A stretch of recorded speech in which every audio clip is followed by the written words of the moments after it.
귀한 찬양 감사드립니다.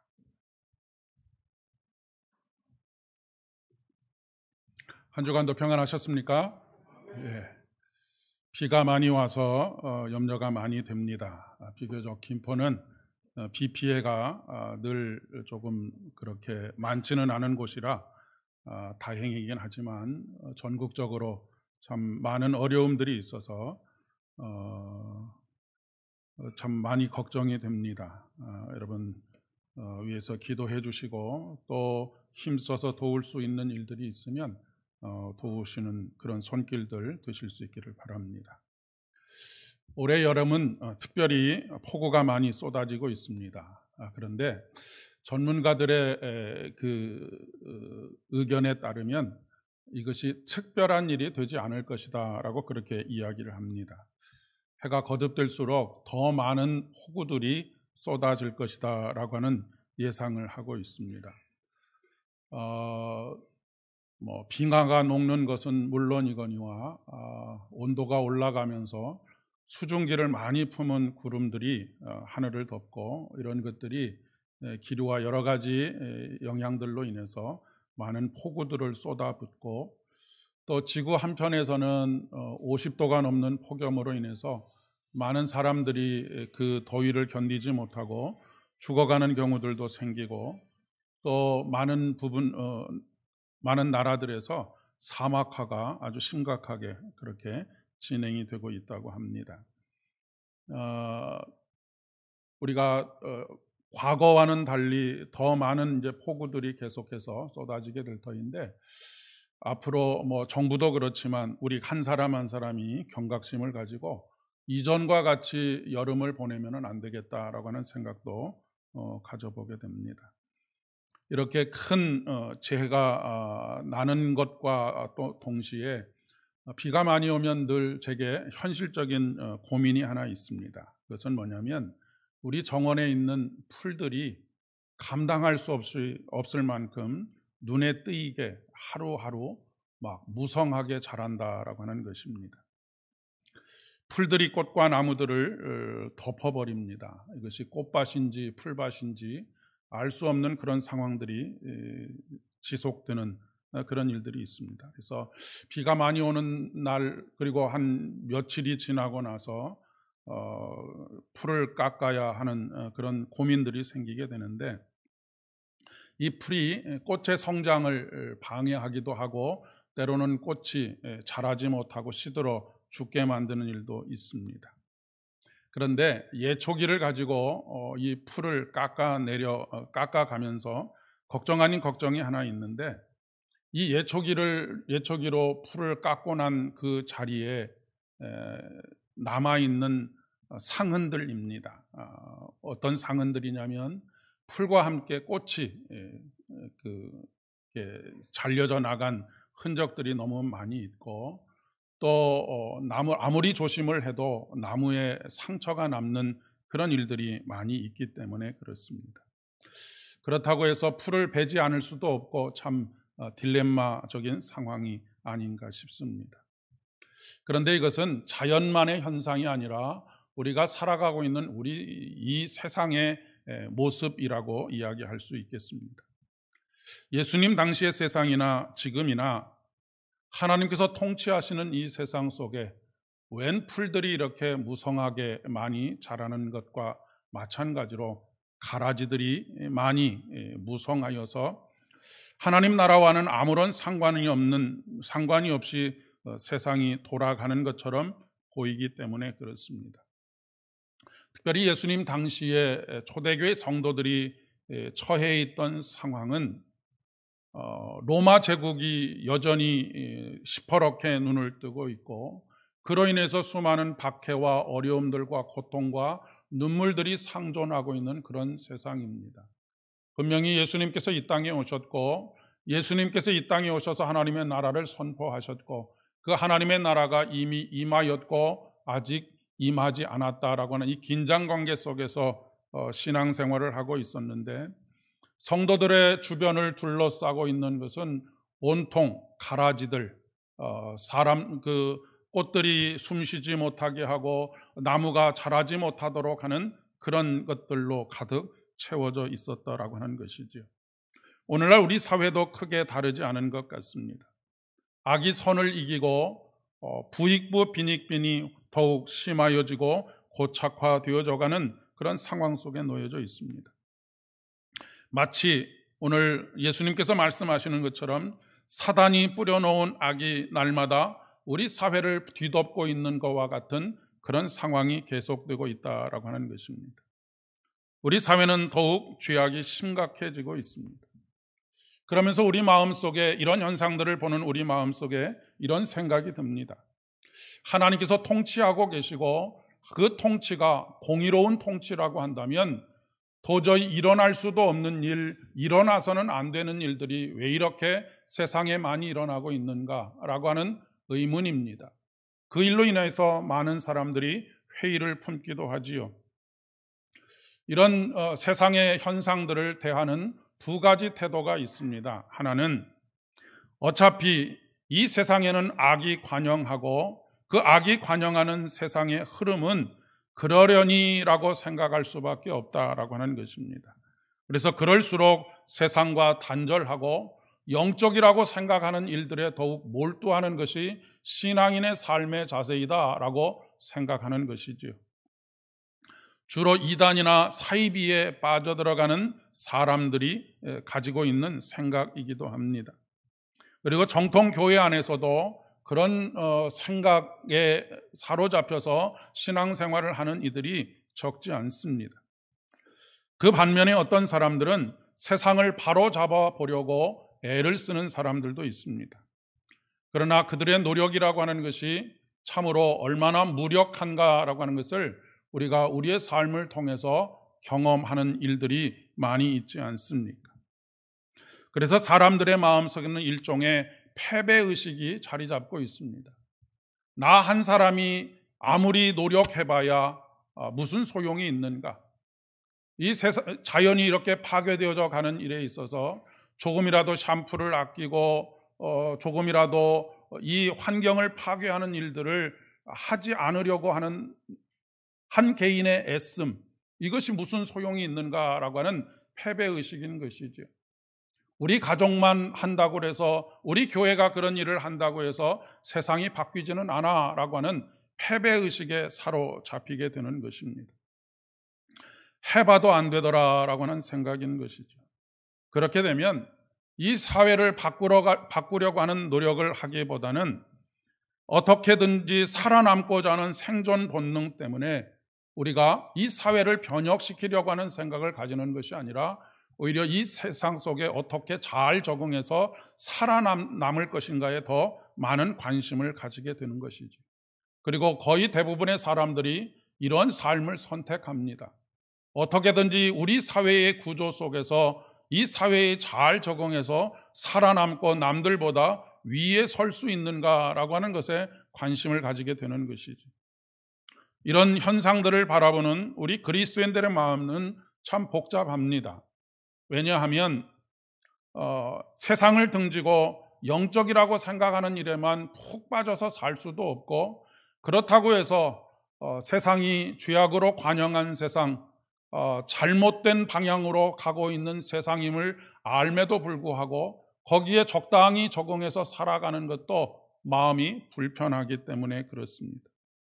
그래서 아예 외면하려고 하는 그런 일들도 있지만, 어쨌든 이 양극단에 처해 있지 않다고 하더라도 중간 어디쯤에 다 우리가 한 발을 걸치고 있는 그런 상황인 것이죠. 그러나 모두 건강한 신앙인이 가야 할 길은 아니라고 하는 것을 우리는 누구보다도 잘 알고 있습니다. 이런 우리들에게 말씀하시는 제3의 길이 바로 우리 주님께서 우리에게 말씀하시는 길이고, 그것이 바로 초대교회 성도들이 가지고 있었던 종말론적인 삶의 태도인 것이지.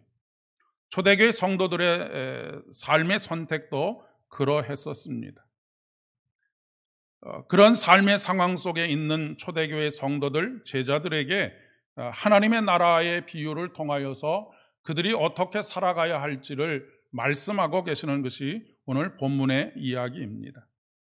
오늘 본문은, 특별히 복음서의 본문은 가라지의 비유를 우리에게 말씀해 주고 있는데, 이 가라지의 비유를 말씀하시기 전에 이것을 하나님의 나라를 비유하여 말씀하셨다라고 말씀하고 있는 것입니다. 이 가라지의 비유를 통해서 우리가 알 수 있는 것은 가라지가 없는 세상이 없다라고 하는 것입니다.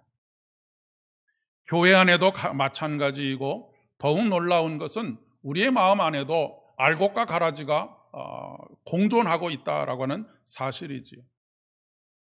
이 알곡과 가라지는 거의 비슷합니다.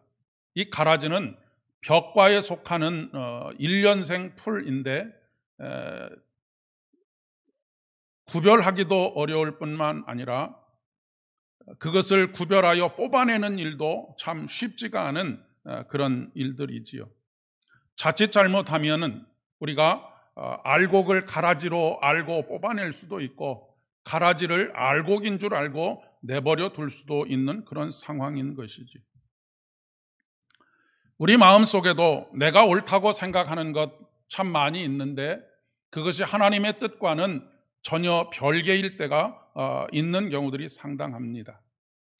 그런 경우에 우리 마음속에 있는 가라지들을 하나씩 뽑아내려고 하면 참 그 여정이 굉장히 고통스러운 여정이 될 수밖에 없는 것이죠. 율법주의가 그런 방법 중에 하나였었습니다. 그러나 이 율법을 통하여서 우리가 가라지를 우리 안에서 하나씩 뽑아내는 것이 오히려 우리에게 한편으로는 교만을 가져다 주고, 또 다른 한편으로는 우리의 마음속에 큰 고통을 가져다 주는 결과를 나타나게 된 것이지. 오늘 이 가라지의 비유를 통해서 말씀하시고자 하시는 것은, 당신은 가라지야 라고 하는 것을 판단하라고 하는 것이 아니라, 오히려 하나님께서 알곡과 가라지를 공존하게 하심으로써 우리를 당장 심판하지 않으시고 오래 기다려 주신다라고 하는 것입니다. 오늘 시편의 말씀을 보면 시편 86편 15절의 말씀에 주는 긍휼히 여기시며 은혜를 베푸시며 노하기를 더디하시며 인자와 진실이 풍성하신 하나님이시오니라고 말씀하시고 계시는 이유입니다. 이 세상에 완벽한 인간은 존재하지 않습니다. 우리 자신을 죄인 된 의인이라고 말씀하시는 이유도 바로 여기 있습니다. 여전히 죄의 본성을 가지고 있지만 십자가의 은혜로 말미암아서 우리를 의롭다 칭하여 주심으로 말미암아 의롭게 되었습니다. 그래서 우리 안에서 여전히 죄의 욕망과 하나님을 따르고자 하는 우리의 소원이 계속해서 충돌하고, 우리는 번번이 우리의 죄의 욕망, 우리 속에 있는 죄의 욕망에 넘어지는 경우들이 거의 대부분입니다. 그렇기 때문에 더욱더 성령의 충만함을 간구하고, 성령께서 우리의 마음과 생각을 주장하시고 우리의 마음과 생각이 성령의 열매들을 맺어갈 수 있도록 하기 위해서 기도해야 하는 것이죠. 하나님께서는 알곡과 가라지를 함께 내버려 두라라고 말씀하시는 것처럼, 우리 안에 있는 이 가라지와 같은 마음들, 육신의 욕망을 따르는 이런 마음들, 이런 마음이 선을 행하고자 하는 마음과 공존하도록 기다려 주신다라고 하는 것입니다. 그런데 분명한 것은 오늘 말씀에 이야기하고 있는 것처럼 마지막 날에 그에 대해서 심판을 받게 될 것이라고 하는 것입니다. 그러나 우리에게는 이 모든 허물과 죄를 대신 짊어져 주신 십자가의 은혜가 있습니다. 우리는 그 십자가의 은혜로 말미암아서 의의 심판 곧 생명의 심판을 받게 될 것이다 라고 하는 것입니다. 그러면 이것을 은혜로 아는 사람들은 어떻게 살아가야 하겠는가라고 하는 것이 오늘 초대교회 성도들이 수많은 가라지에 질식해서 죽을 것만 같은 그런 상황 속에서 어떻게 살아가는지를 우리에게 보여주고 있고, 우리가 어떻게 살아가야 할지를 알게 해주는 것이죠. 그것이 바로 종말론적인 삶을 사는 것입니다. 종말론적인 삶을 산다는 것은 종말에 대한 두려움을 가지고 살라는 것이 아니라 매일매일 하나님 앞에서 내 삶의 마지막 날인 것처럼 살아가라라고 하는 그런 말씀인 것이지요. 그 마지막 날인 것처럼 살아갈 때에 우리의 마음속에 두려움과 떨림이 있을 뿐만 아니라 우리가 그날 우리를 구원해 주시고 우리의 죄를 대속해 주시는 십자가의 은혜가 있음을 깨닫게 되기 때문에 그 하루하루를 은혜로 충만한 삶을 살 수 있게 된다는 것을 말하고 있는 것입니다. 우리는 늘 이 종말론적인 삶의 상황, 이미 이 땅에 임하신 하나님의 나라와 앞으로 임하실 하나님의 나라, 그 긴장 관계 속에서 살아가고 있습니다.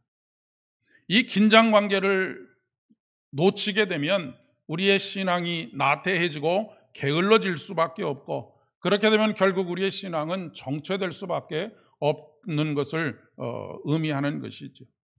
여기서 중요한 것이 바로 성령의 충만함입니다. 하나님께서 흙으로 만드신 인간의 코에 생기를 불어넣어 주셨습니다. 살아있는 영이 되게 하신 것이죠. 그렇기 때문에 성령으로 호흡하지 않는 모든 것은 다 살아있다 하는 이름을 가졌으나 죽은 존재들입니다. 로마서의 말씀을 통해서 우리에게 이렇게 말씀하십니다. 그러므로 형제들아, 우리가 빚진 자로 돼 육신에게 져서 육신대로 살 것이 아니니라 라고 말씀하고 있습니다. 여기서 빚진 자다라고 하는 말은 하나님의 은혜를 덧입고 살아가는 사람들이라는 말씀이겠지요. 그런 사람들은 육신에게 져서 육신으로 살면 안 된다라고 말씀하고 있습니다. 그러면 어떻게 살아야 한다라고 말씀하고 계시냐면, 너희가 육신대로 살면 반드시 죽을 것이로되 영으로서 몸의 행실을 죽이면 살리니 무릇 하나님의 영으로 인도함을 받는 사람은 곧 하나님의 아들이라 말씀하고 계십니다. 하나님의 영의 인도하심을 받는 사람, 하나님의 성령께서 날마다 우리의 들숨이 되고 날숨이 되어서 성령으로 호흡하는 사람, 그리고 하나님의 영의 인도하심에 따라서 우리는 할 수 없으나 그분이 주시는 힘과 능력으로 우리가 매일매일 주어지는 믿음의 삶의 길을 걸어가는 그런 삶을 살아가라고 하는 말씀입니다. 사실 우리 눈에는 모두가 다 온통 온 세상에 가라지만 있는 것처럼 보입니다. 세상에 그 어느 것 하나도 제대로 된 것이 없는 것처럼 그렇게 보여지기 때문에 그렇습니다. 수많은 악과 그 악의 결과들, 매일매일 뉴스와 또 방송을 통하여 우리에게 들려지는 참으로 이렇게 악할 수가 있을까라고 하는 그런 일들이 매일매일 벌어지고 있지 않습니까? 우리는 그런 가운데에서 하나님의 통치를 발견할 수가 없습니다. 하나님이 과연 살아계신가라고 그렇게 생각할 수밖에 없다라고 하는 것이죠. 그러나 오늘 가라지의 비유를 통해서 말씀하시는 것은 그렇지 않다라고 하는 것입니다. 하나님은 안 계신 것이 아니라 모든 곳에 계시고 우리가 가는 곳마다 계십니다. 그리고 오늘 이곳에도 계시다라고 하는 것입니다. 이사야 선지자는 그의 예언의 말씀을 통하여 이렇게 우리에게 말씀하십니다. 이스라엘의 왕인 여호와, 이스라엘의 구원자인 만군의 여호와가 이같이 말하노라. 나는 처음이요 나는 마지막이라. 나 외에 다른 신이 없느니라 라고 말입니다. 사랑하는 여러분, 우리 사회 속에서 여전히 하나님께서 안 계신 것과 같은 상황이 계속해서 벌어지는 이유는 정말로 하나님께서 이 세상 가운데 계시지 않기 때문이 아니라 가라지의 비유를 통해서 우리에게 깨닫게 하시는 것처럼 알곡이 다칠까 봐 가라지를 계속해서 이 땅에 남겨두시기 때문이라고 하는 것입니다. 그러나 반드시 심판날에 이 가라지는 불에 태워질 것이고 알곡은 곳간에 모으실 것이다 라고 말씀하십니다.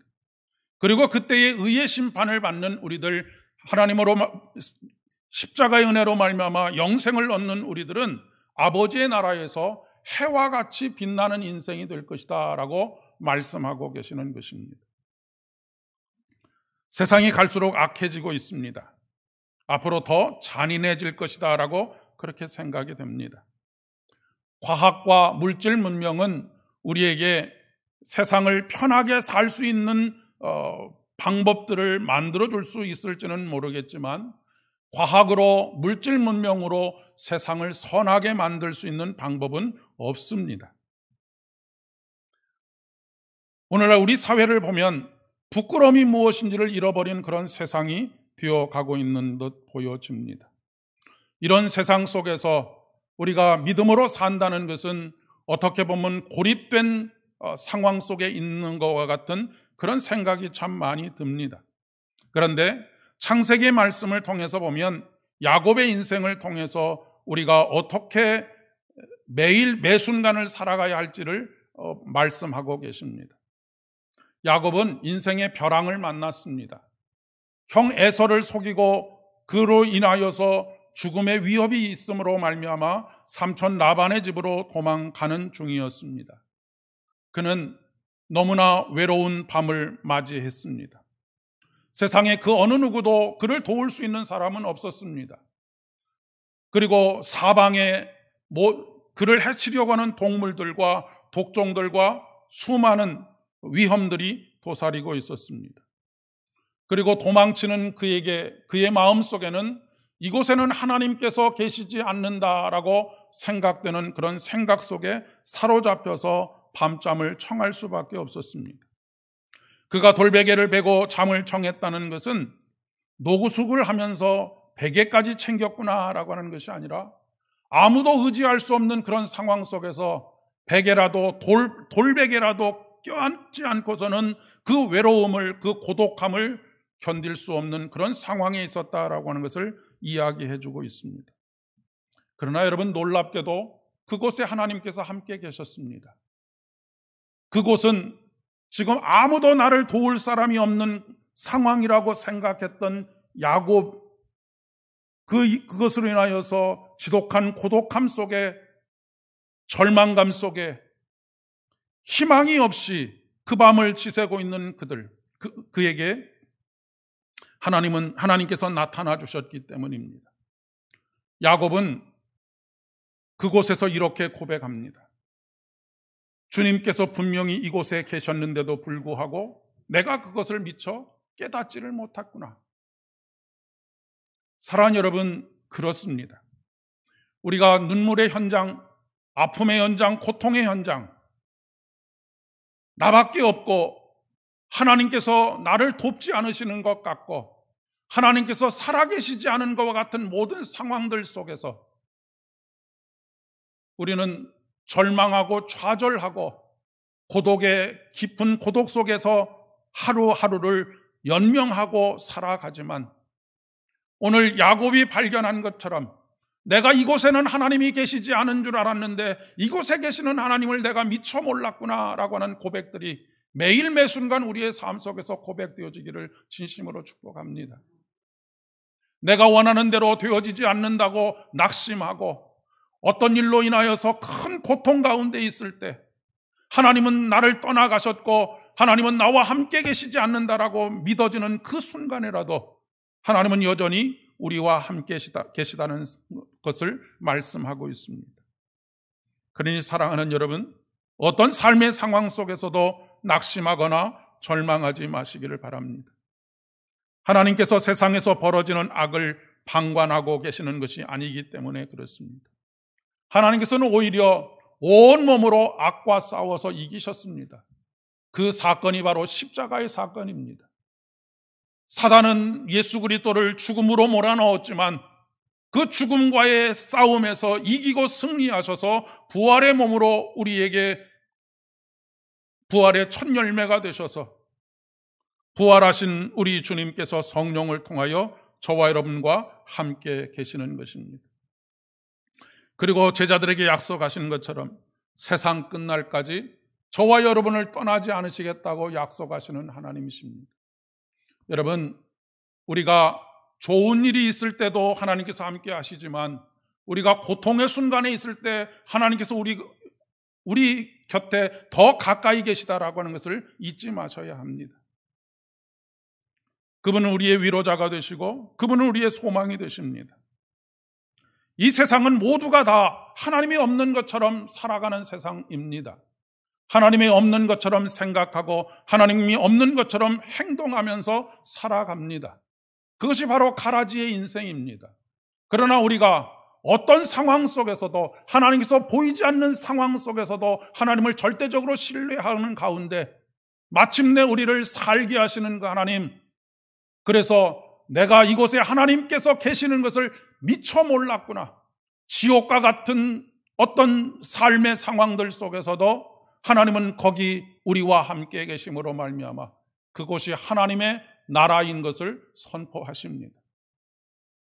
사랑하는 여러분, 하나님이 없는 것 같이 살아가는 사람들이 대부분인 이 세상 속에서 저와 여러분의 삶을 통해서 하나님께서 살아계시다라는 것, 하나님께서 바로 여기 계시다라고 하는 것을 삶으로 보여주실 수 있는 일주일의 삶이 되실 수 있기를 진심으로 축복합니다. 기도하겠습니다. 은혜가 풍성하신 아버지 하나님, 우리의 삶의 순간순간 우리는 깊은 회의감에 빠질 때가 있습니다. 하나님께서 살아계신다고 한다면 왜 이런 일들이 일어나는가? 왜 이런 일들을 방관하고 계시는가? 그렇게 생각할 수 있습니다. 그러나 하나님, 아무도 돕는 이가 없고 지독한 고독함에 빠져 있었던 야곱에게 찾아오셔서 그를 만나주시고 그에게 비전을 보여주시고 그로 하여금 소망 가운데 행하게 하시는 하나님, 그리하여 그의 고백이 여기 하나님께서 계시는 것을 내가 알지 못하였구나. 루스라고 하는 땅을 베델로 이름을 바꾸어 부르며 하나님의 얼굴, 하나님의 전이라고 고백하였던 것처럼 하나님, 우리의 가정이 그러한 자리 되게 하여 주옵시고 우리의 일터가 그러한 자리 되게 하여 주옵시고 아무도 하나님의 이름을 이야기하지 않는 모든 관계들 속에서도 여기 하나님께서 계신다라고 하는 것을 날마다 선포하고 우리의 삶으로 보여주는 복된 믿음의 인생이 되어질 수 있도록 은혜를 더하여 주시옵소서. 예수님의 이름으로 기도드립니다.